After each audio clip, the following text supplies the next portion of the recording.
Then how many senators do you know have got a divorce before cheating on their wives?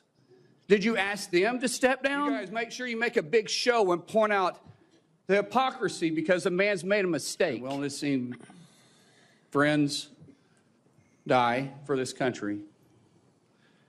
And he's willing to still put himself through this. His wife is willing to still stand beside him, knowing he wasn't perfect, knowing that all this was going to be brought up, and he's still willing to serve the country. What other qualifications does he need? Tried to turn a serious Senate confirmation hearing into a complete circus, but their trap backfired spectacularly. I sat in that room and watched the opposition completely abandon critical military policy just to launch bizarre, deeply personal attacks. But I wasn't going to let them get away with it. I stood up, looked my colleagues in the eye, and decided it was time to expose the massive double standards running rampant under the Capitol dome. You want to talk about qualifications? Let's talk about who is actually qualified to sit in these chairs. I do not wish to ask a question. I was misinformed. Senator Mullin, okay. Is right. Caught me totally off guard there. I'd like to submit for the record signatures by 32 members of the House of Representatives who are veterans. The signatures call on the Senate to honor the constitutional duty of advise and consent by conducting a fair, thorough confirmation process that evaluates his nomination solely on the substance and merits. His distinguished military service, academic credentials, and a bold vision for revitalizing the national defense. I ask unanimous consent to enter into the record. Without objection. You know, there's a lot of talk going about talking about qualifications and then about us hiring him if we are the board. But there's a lot of senators here I wouldn't have on my board because there is no qualifications except your age, and you got to be living in the state and you're a citizen of the United States to be a senator. Other than the fact we got to convince a lot of people to vote for us. And then when we start talking about qualifications for if you're qualified for it, could the chairman tell me what the qualifications are for the Secretary of Defense? Mr. Chairman, could you tell me what the qualifications are for the Secretary of Defense? I'd be happy I'll read it. for you to do that. Yeah. Let me read it for you because I Googled I was getting some advice from my second in command. Yeah, but I'm just making a point because there's a lot about qualifications, and I think it's so hypocritical of senators, especially on the other side of the aisle, be talking about his qualifications, not going to lead the secretary or be the Secretary of Defense, and yet your qualifications aren't any better. You guys aren't any more qualified to be the senator than I'm qualified to be the senator, except we're lucky enough to be here. But let me read you what the qualifications of the Secretary of Defense is, because I Googled it, and went through a lot of different sites, and really it's hard to see. But in general, the U.S. Secretary of Defense position is filled by a civilian.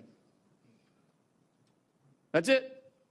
If you have served in the U.S. Army Forces and have been in the service for, you have to be retired for at least 7 years, and Congress can weigh that. And then there's questions that the senator from Massachusetts brought up about serving on a board inside the military industry, and yet your own secretary that you all voted for, Secretary Austin, we had to vote on a waiver because he stepped off the board of Raytheon.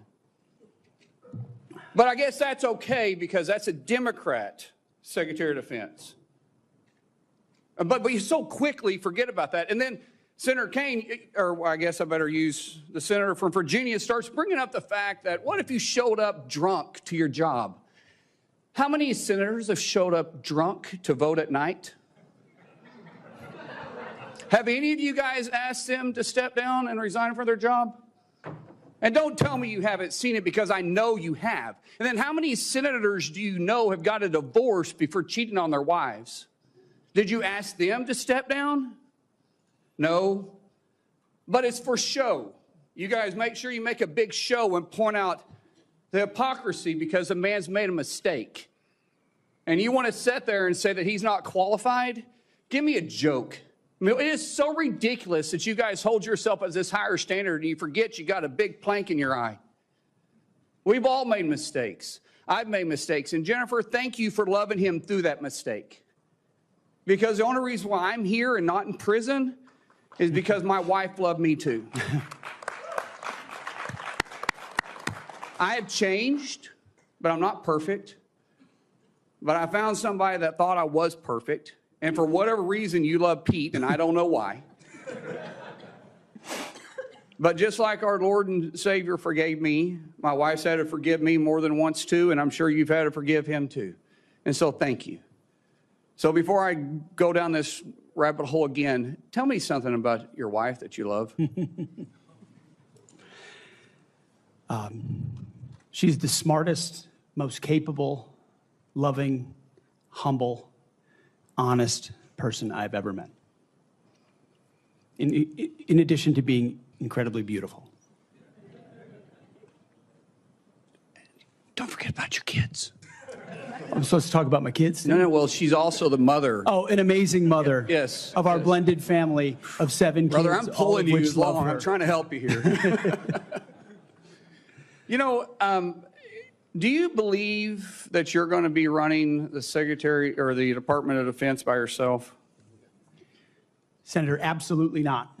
Just as President Trump is assembling his cabinet, I look forward and already am in the process of building one of the best possible teams you can imagine, with decades and decades of experience outside of the Pentagon, driving innovation and excellence, and also inside the building, knowing how to make it happen.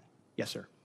So, in your organizations that you did have the privilege of running, did you have a board that you... In both organizations, we had a board, yes. Okay, and what did you do with that board? What kind of decisions did you make with them? Those boards provided oversight and insight into decision-making. They all have special, unique sets that maybe filled gaps that you're not the expertise in? Yes, sir. So do you believe you're capable of surrounding yourself with capable individuals that you're going to be able to run those same ideas by, and surround yourself with people that are smarter and better equipped in maybe areas that you don't necessarily carry those expertise with? Senator, the only reason I've had success in life, to include my wonderful wife, is because of people more capable around me and having the self-confidence to empower them and say, hey, run with the ball, run with the football, take it down the field. We'll do this together. I don't care who gets the credit. And in this case, that's how the Pentagon will be run. Let's end with this, Mr. Chairman, about the qualifications. You got a man who has literally put his butt on the line, who served 20 years in the service, multiple deployments, has heard the bullets crack over the top of his head, has been willing to go into combat, been willing to see friends die for this country, and he's willing to still put himself through this. His wife is willing to still stand beside him, knowing he wasn't perfect, knowing that all this was going to be brought up, and he's still willing to serve the country. What other qualifications does he need? That I yield back. Thank you, Senator Mullin. Senator Duckworth. And again, we really are going to strictly enforce the rule about no demonstrations or noise. I watched this hearing unfold. One thing became very clear to me. Senator Markwayne Mullin wasn't just defending Pete Hegseth, he was challenging what he believes is a double standard in Washington. His argument wasn't that Pete Hegseth is a perfect man. In fact, Mullin openly acknowledged that none of us are perfect. Instead, he made the case that leadership should be judged by service, character, and the willingness to grow after making mistakes. What made his remarks so powerful was that he didn't hide behind politics. He shared his own personal story, admitting that he had made mistakes in his life and thanking his wife for standing by him when he didn't deserve it. That moment wasn't scripted, it was personal. It reminded everyone watching that redemption is a value many Americans still believe in. Mullin also pointed out what he sees as hypocrisy. He questioned why some senators were willing to overlook past controversies involving other government officials but were using similar issues to disqualify Pete Hegseth. Whether you agree with every comparison or not, his message was straightforward: the same standard should apply to everyone. He then brought the focus back to Hegseth's military record. 20 years of service. Multiple combat deployments. A man who volunteered to defend this country and watched fellow service members make the ultimate sacrifice. Mullin argued that those experiences are exactly what should matter when evaluating someone for Secretary of Defense. Another point that stood out was Hegseth's emphasis on leadership. He made it clear that he doesn't intend to run the Pentagon alone. Like every successful leader, he plans to surround himself with experienced professionals, listen to expert advice, and build a strong team capable of protecting America's national security. For me, Senator Mullin's message was ultimately about fairness. He challenged the Senate to judge nominees based on their qualifications, their service, and the person they are today, not simply by the mistakes they've made along the way. Now I want to hear from you. Did Senator Markwayne Mullin make the strongest defense of Pete Hegseth during this hearing, or do you think the Senate's concerns were justified? Share your thoughts in the comments below. If you enjoyed this breakdown, be sure to like this video, subscribe to America Brief, and turn on notifications so you never miss the biggest political moments shaping America. Thanks for watching, and I'll see you in the next one.